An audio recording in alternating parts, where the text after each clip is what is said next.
In December 1959, inside a shareholders' meeting in Munich that lasted nearly 10 hours, a company called Bayerische Motorenwerke came within a single vote of ceasing to exist. What replaced it would have been a factory producing bodies for Mercedes-Benz. The car that prevented that, the car that gave BMW a reason to survive, didn't look anything like the machines the brand would later become famous for. It started as a crisis response.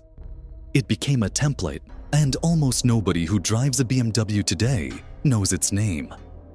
If you're watching this on TV and can't subscribe right now, consider sharing this video with someone who loves automotive history. Every share helps this channel reach more people. And that's how we keep uncovering the stories behind the machines we all recognize. To understand what BMW almost lost in 1959, you have to understand what it had already lost by 1945. The Munich Milbertshofen plant, where BMW had built some of the finest aircraft engines in the world, was bombed into near ruin by Allied air raids. The factory at Eisenach, where the company had built cars before the war, fell inside the Soviet occupation zone and was seized. The Allies banned BMW from producing automobiles or motorcycles. The company that had powered Luftwaffe aircraft now survived by producing pots and pans. Between 1945 and 1947, BMW made no fewer than 34,000 pots, representing nearly a quarter of its revenue during those 2 years. That is not a footnote. That is where this story begins. A company that had built machines capable of crossing oceans at altitude was now keeping itself alive, making kitchen equipment from salvaged metal on a bombed-out floor in Bavaria. In October 1945, the US military government ordered the BMW plants in Munich and Allach to be dismantled. A large proportion of the intact machines were shipped all over the world as reparations. What remained was a workforce with deep engineering talent and nowhere to apply it. When the restrictions began to lift, BMW rebuilt slowly. In 1948, BMW restarted motorcycle production. BMW resumed car production in Bavaria in 1952 with the BMW 501 luxury saloon. The motorcycle business helped.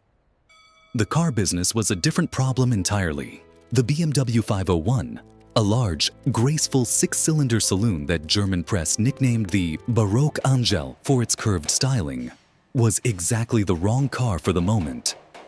Forced to create an automobile assembly line from scratch, BMW could not deliver the first examples of its first post-war vehicle until November 1952.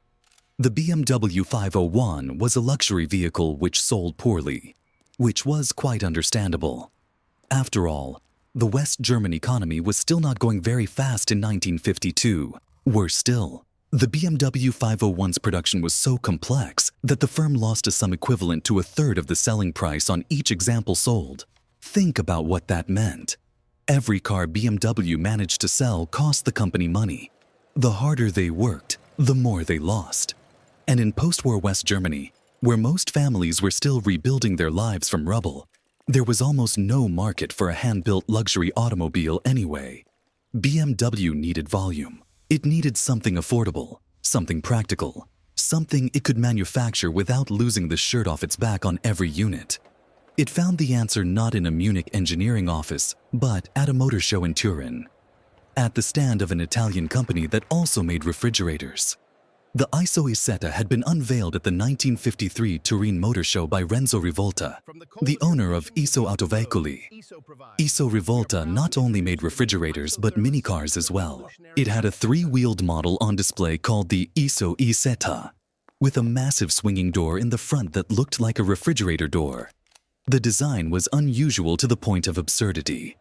A tiny egg-shaped capsule that opened entirely from the front, where the steering wheel and door swung outward together on a hinge. It was barely 7.5 feet long. It seated 2 people on a single bench. To enter, you walked in from the front. It should have looked ridiculous. It did look ridiculous. BMW bought the rights anyway. Executives from BMW purchased the licensing rights for the Isetta and the production equipment. BMW began making the car immediately, with the first BMW Isetta 250s rolling off the production floor in April 1955. only a year after the auto show. BMW fitted its own 250cc motorcycle engine, added a fourth wheel at the rear, and offered the car to a West German public that was beginning, slowly and cautiously, to have a little money to spend. The timing turned out to be almost perfectly matched to the moment. West Germany's post-war economy, the Wirtschaftswunder, the economic miracle, was beginning to gather speed. Wages were rising, cities were filling back up. People who had spent years rebuilding their lives were now starting to think about mobility, about getting from one place to another without depending on trams or bicycles. But they didn't want a car that cost a small fortune. The BMW Isetta took the market by storm. Over 10,000 sold in its first year alone. It was cheap. It was economical. The Isetta delivered exceptional fuel economy of up to 80 miles per gallon. And in the narrow, crowded streets of rebuilt German cities, a vehicle that was 4.5 feet wide and could be parked nose first against a curb made an enormous amount of practical sense. Until 1956, it could be driven with a motorcycle license, increasing its accessibility. By the time production ended, that number hit 161,728 units, making it the best-selling single-cylinder car ever. The Isetta kept the lights on at Milberthofen. It preserved the workforce. It stabilized a company that had been bleeding money on its luxury cars. But it was never going to be enough on its own. And BMW's management knew it. Because, at exactly the same moment the Isetta was selling to commuters in Munich and Frankfurt, the company's other team was building the opposite. A handcrafted sports roadster intended for wealthy Americans.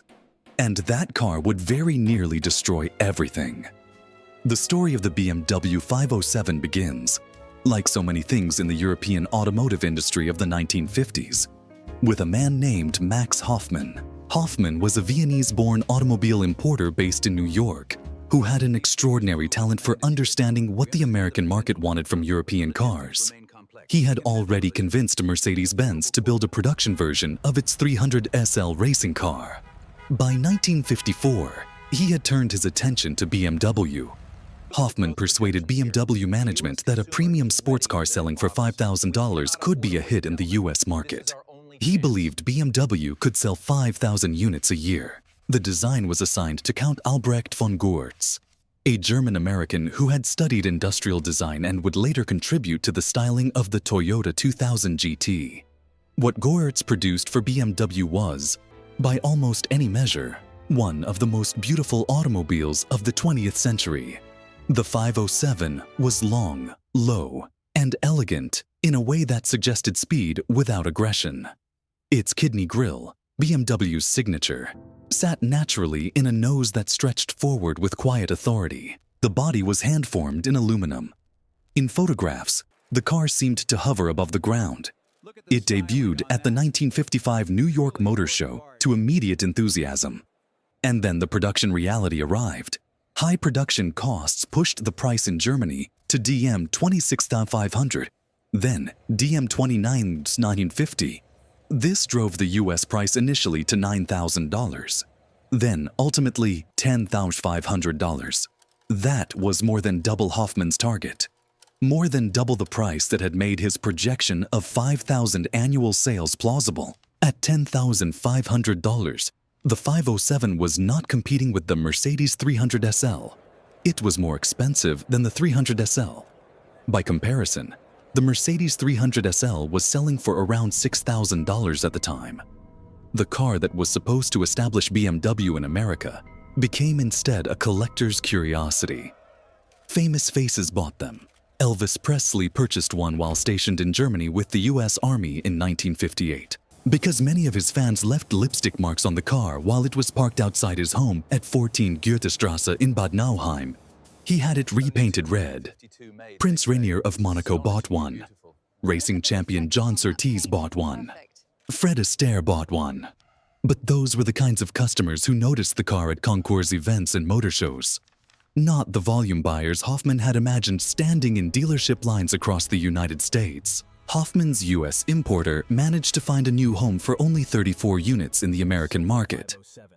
In total, Across 3 years of production, only 252 Roadsters were produced. It was virtually hand-built, and BMW lost money on every single one sold. Consequently, the company posted a loss of DM 15 million in 1959 and found itself on the verge of bankruptcy. 15 million Deutsche Marks. That was roughly a tenth of the company's entire annual turnover. A beautiful car, an admired car, a car that celebrities drove and journalists praised, had nearly finished BMW. By autumn 1959, the situation inside BMW's boardroom had become acute. The Isetta was no longer enough to compensate for the losses. Motorcycle sales, which had sustained the company through the early post-war years, were declining as West Germans moved into cars. The luxury models weren't selling in sufficient numbers. The 507 had been a financial catastrophe, and the company had no credible path to profitability with its existing products. The head of the BMW management board at the time, Hans Feith, presented a proposition to the board. It was either they would declare bankruptcy or let the company be bought by Daimler-Benz. What Daimler planned to do with BMW was not a merger of equals. The plan consisted of BMW being converted into a supplier of car bodies for Mercedes-Benz cars. BMW would stop being BMW. It would become a parts factory. Deutsche Bank, one of BMW's principal creditors, supported the Daimler takeover. The management board had essentially accepted the inevitable. On the 9th of December 1959, the acquisition by Daimler-Benz had almost won the vote of the BMW board. A few disgruntled shareholders managed to adjourn the meeting just before the board could make the final decision. The meeting that followed lasted nearly 10 hours. Small shareholders stood and demanded the management board resign. During the 10-hour intense debate, it was discovered that the management had intentionally used an accounting maneuver to mask the BMW 700 model series development costs on the 1958 balance sheet, to the detriment of the shareholders. The room was hostile. The employees were watching. The trade unions were watching. And sitting in that meeting was a man who had not yet decided what he would do.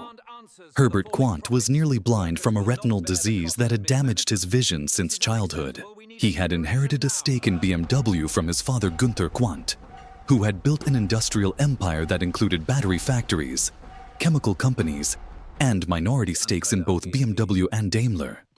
When his father died in 1954, Herbert and his half-brother Harold divided the holdings.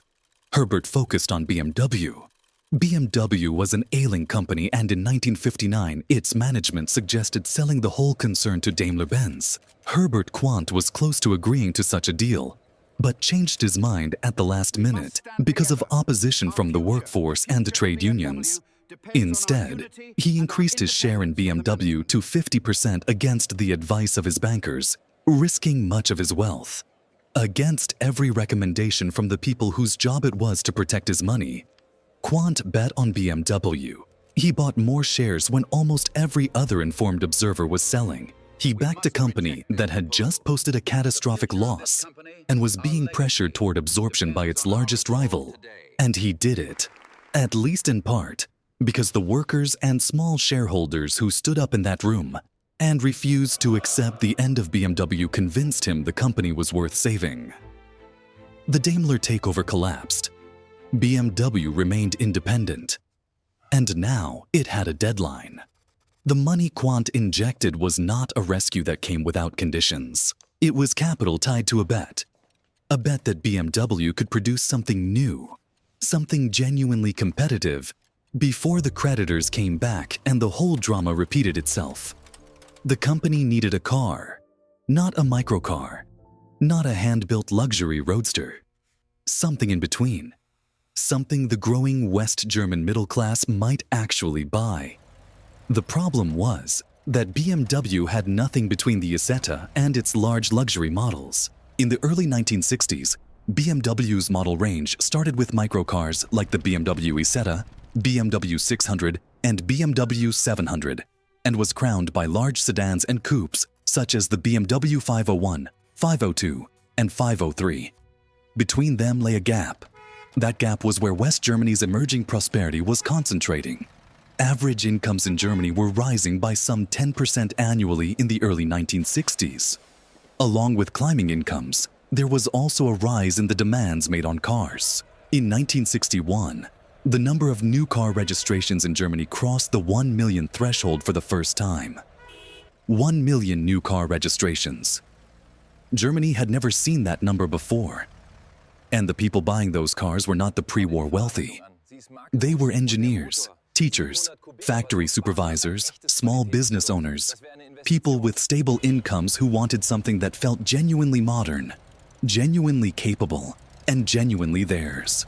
They were not going to drive a bubble car to work. They were not going to spend 20 years saving for a luxury limousine. They wanted something in between. The BMW team that assembled to build that car was, in retrospect, a remarkable collection of talent. Led overall by Fritz Fiedler, the project had Eberhard Wolf in charge of chassis design, Wilhelm Hofmeister in charge of styling and body engineering, and Alex von Falkenhausen in charge of engine design. Von Falkenhausen's brief was demanding. BMW needed an engine that didn't exist yet, one that could power the base model with acceptable performance while being designed from the beginning with expansion in mind. Von Falkenhausen had already sketched a prototype for possible use in the BMW 700. He used that as a starting point for something more ambitious. BMW tasked engineer and race car driver Baron Alex von Falkenhausen to build a 1.3-liter engine.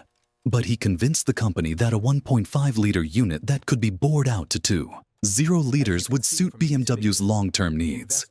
That argument, build it bigger than you need today so you can expand it later, turned out to be one of the most consequential engineering decisions in BMW's history.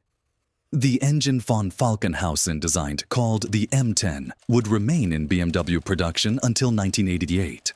Over 3.5 million units were built between 1962 and 1988. It would power 2 generations of 3 Series and 5 Series cars. And in an engineering path no one in that Munich office could have imagined, it would eventually find its way into Formula One. But in 1960, the team simply needed to get a car out of the door before the money ran out. The pressure was visible in how the BMW 1500 was developed. A sense of a new era dawning was tempered by certain reservations.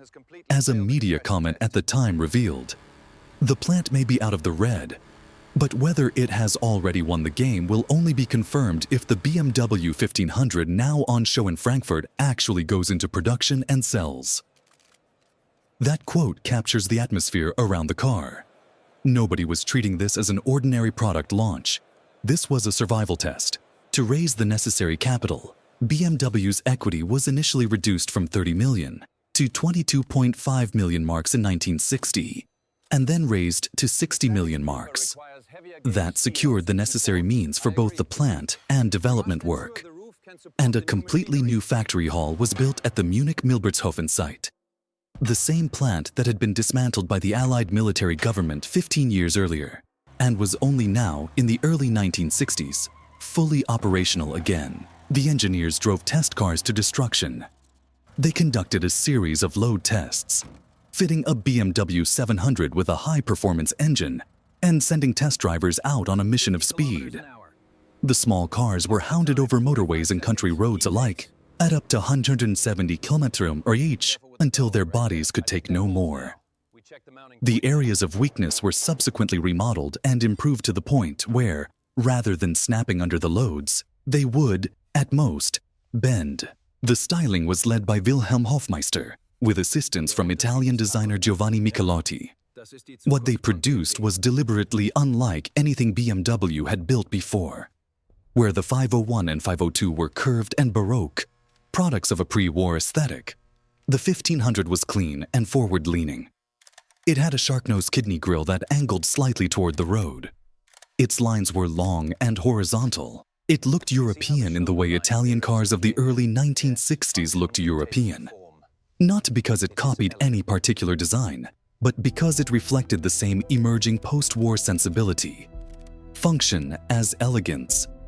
One detail on the rear pillar, a distinctive curve at the base of the C-pillar where it met the body, became so associated with BMW's design language that it was named after its creator, as a tribute to design director Wilhelm Hofmeister, who had developed this form as a BMW styling cue. It became known years later as the Hofmeister kink. If you look at any BMW sedan or coupe built in the decades since, you can find it. It has never left. The BMW 1500 was introduced at the Frankfurt Motor Show in September 1961. The reaction was immediate. Visitors queued just to see the car that looked like the future of motoring. The media had no doubts. This was the model everyone had been waiting for. By early June 1962, advance orders had already swelled to around 25,000. 25,000 orders for a car before it had fully entered production. From a company that had spent most of the previous decade unable to reliably sell what it already had. The car that entered production in the autumn of 1962 was not without problems. Quality issues in the early production run, partly caused by a shortage of skilled workers as BMW ramped up its new facilities, created some reliability concerns that the press duly noted. Notable problems that developed with the 1500 included separation of the semi-trailing arm mounts from the body, rear axle failure, and gearbox problems. These were resolved in later versions. But the essential package was right. The engine that von Falkenhausen built delivered 80 horsepower, modest by modern standards, but in 1962 that placed it well above most of its competitors. If you'd pitched up for a test drive in your 1.5-liter 55 bhp Taunus in 1962, the BMW must have been a revelation. With 25 more horsepower than the Ford in a car weighing about the same. The chassis was equally well considered. For the first time in BMW's history, the car combined McPherson strut front suspension with an independent rear suspension, featuring coil springs and semi-trailing wishbones. That rear suspension setup, derived from work begun on the BMW 600, would remain a BMW constant for decades. Front disc brakes were standard equipment at a time when they were still considered advanced. In 1962, the company broke even, with a turnover of $294 million. In 1963, sales increased by 47% to $433 million. And BMW was able to pay dividends to its shareholders for the first time in 20 years. 20 years. Through the war, through the pots and pans, through the lost factories and the failed luxury cars and the near acquisition by Daimler-Benz, BMW had not paid a dividend to its shareholders. Now it did. And it did so because a mid-size sedan with a clean design and a capable engine had found exactly the customers who had been waiting for it. The car BMW had called, in modest internal documents, simply the middle-class car was now being referred to in advertising as the Neue Klasse, the new class.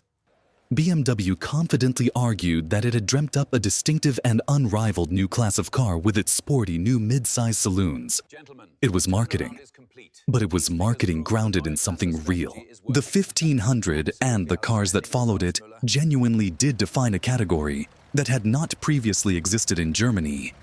The sporting family sedan. Not a sports car, not a luxury car. Something that felt alive to drive and practical to own.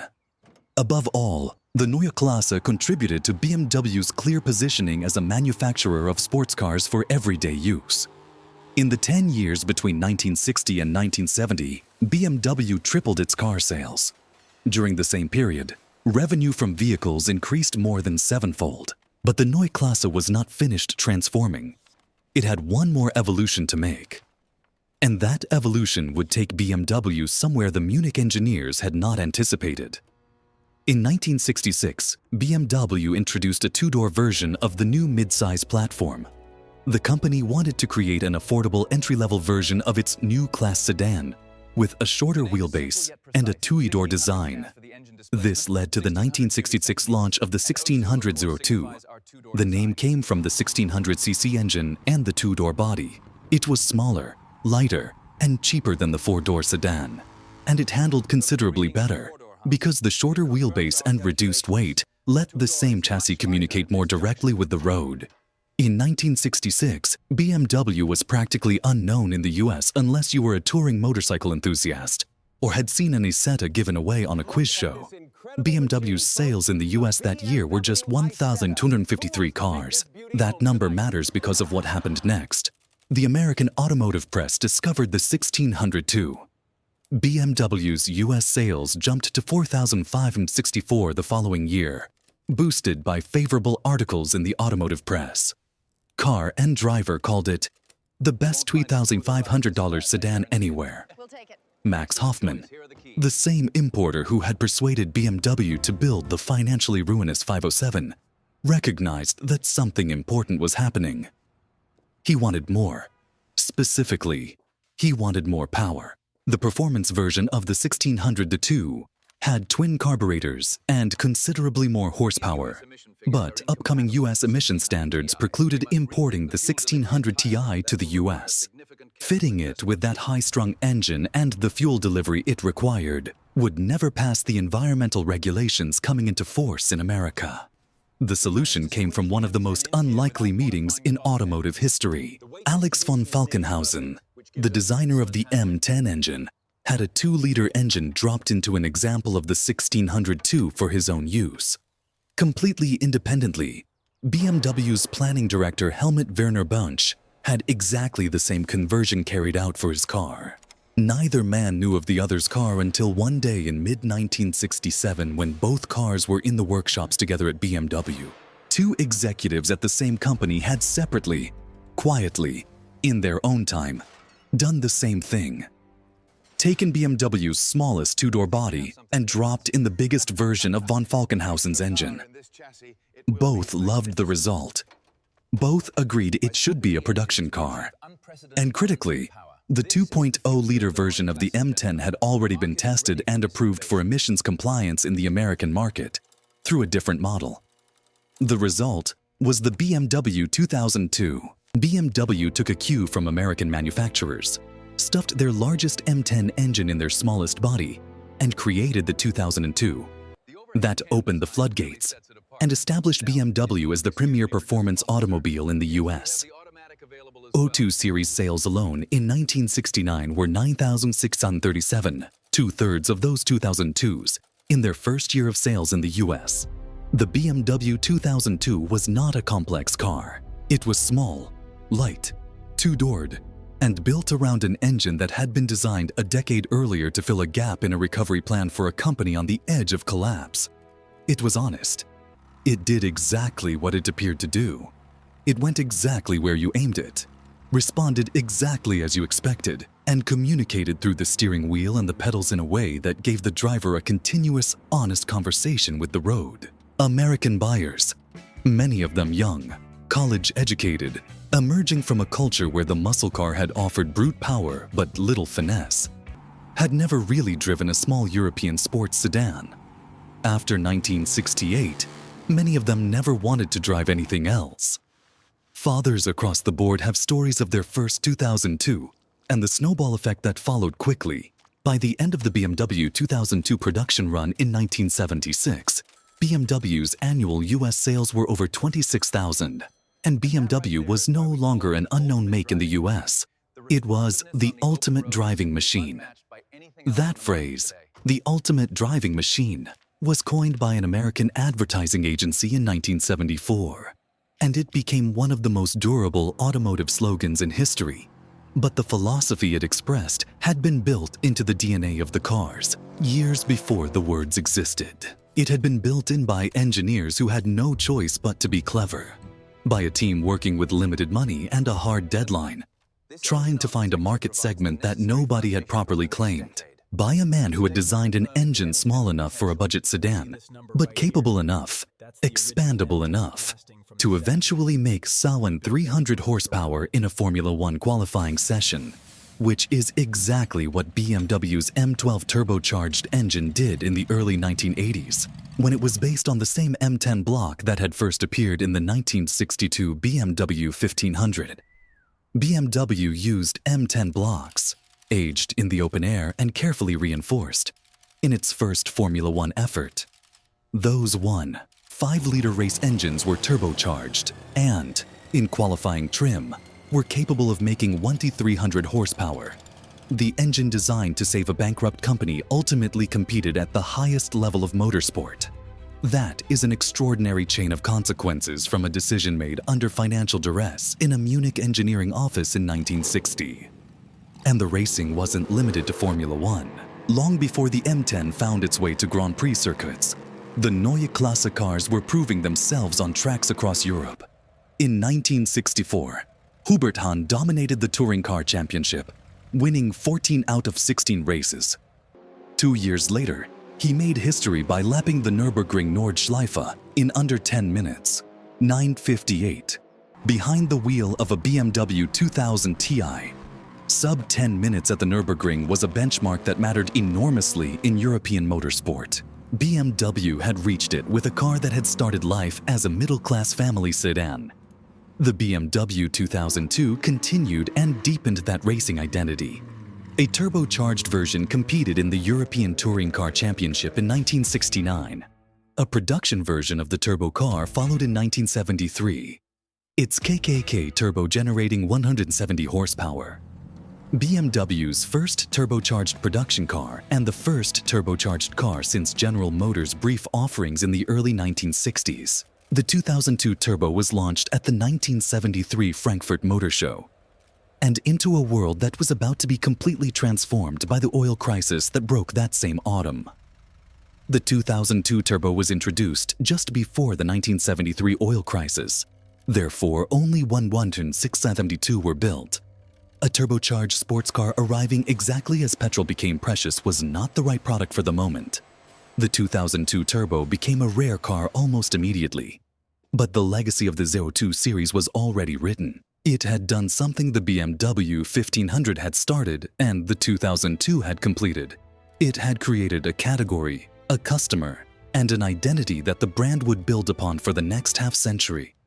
Look at the modern BMW lineup.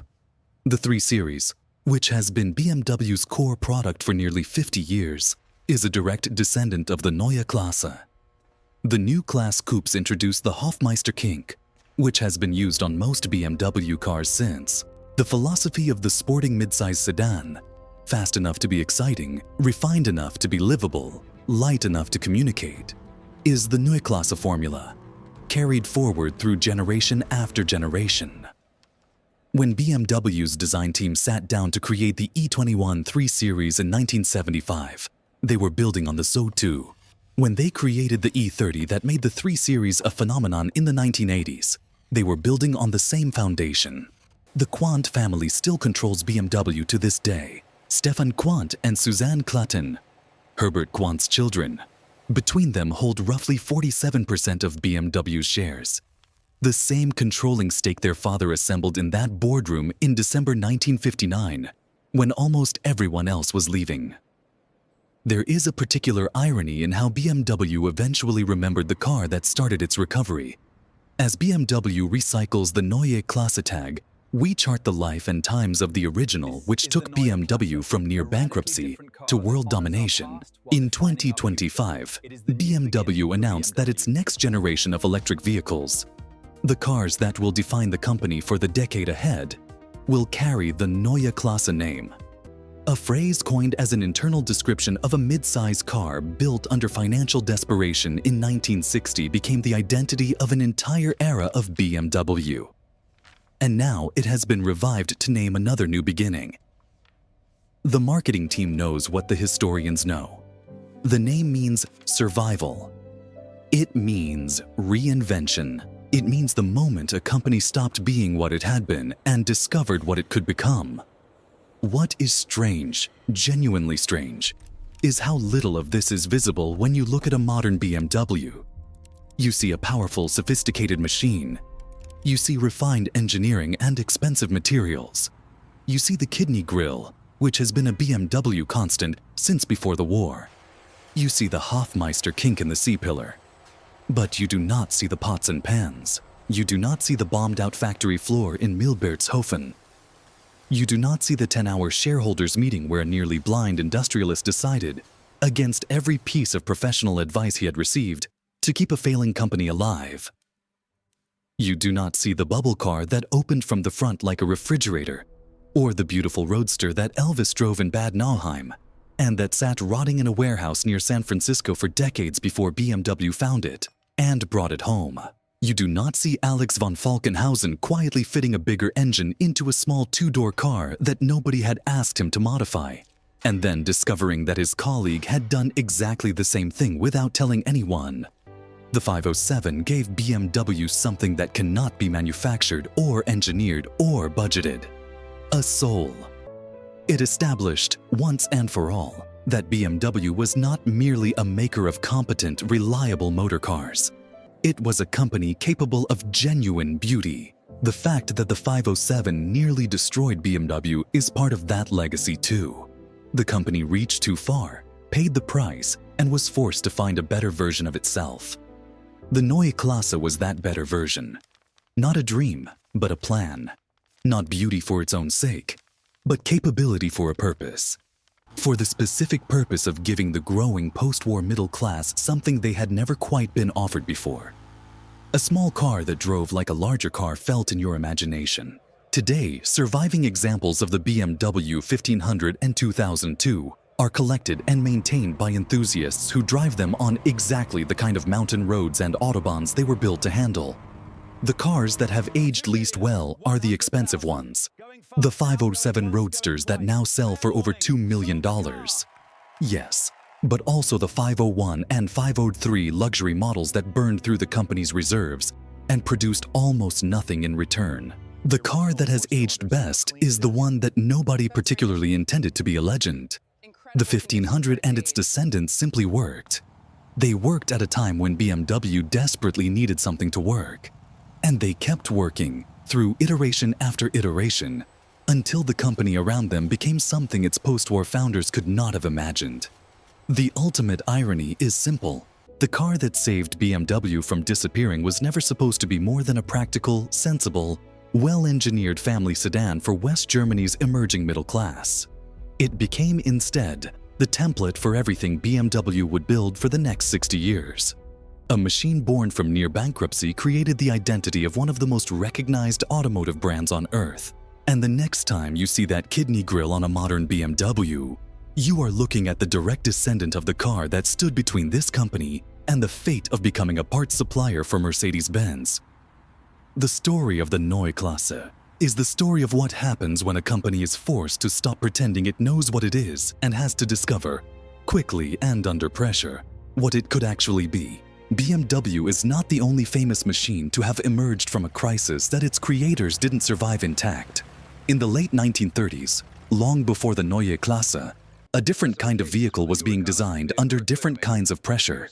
A machine built not for middle-class families on the Autobahn, but for the roughest terrain military planners could imagine. That machine would also escape its original purpose entirely, become something its creators never designed it to be, and end up one of the most recognized vehicles in history. That is the Jeep. And that story begins in 1940.